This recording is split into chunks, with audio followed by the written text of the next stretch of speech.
and I always wondered, in your off time, in your off hours, how do you follow all the sports, all the teams, all the players?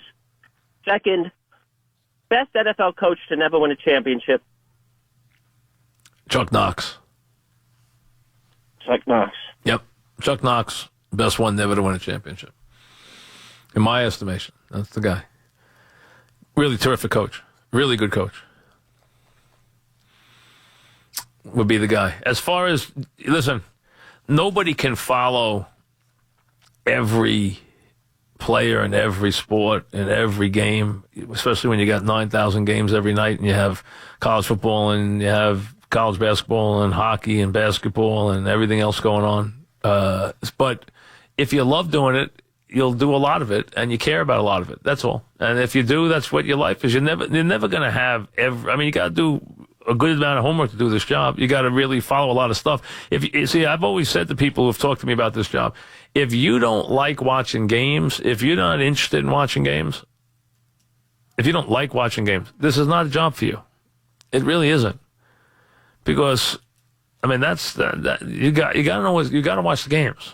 And if you don't like that, if you're a guy who says, "Oh, I don't really watch the games. I just, if you don't watch the games and you don't care about that stuff, then, and I'm a game guy. I'm not into the personalities of the players. I'm not into the nonsense stuff.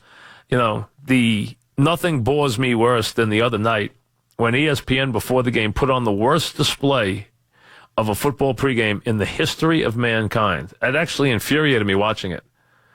All they did is this come on man thing where they have these stupid, inane, ridiculous pieces of video from all over the country and have these guys, yell, "Come on, man." It is almost unthinkable. If I was working on that, I would actually be afraid that I actually put that on the air. That's how bad it was.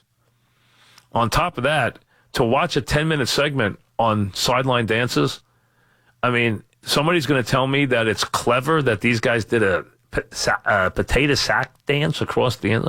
I don't get it. I really don't get it. I'm sorry, I can't get it. That's not the NFL. I'd rather see actually spend the time on something that might actually pertain to something they're going to watch in the game that night, but that might be too much to ask. See, to give people football. See, here's what they do. They give you football.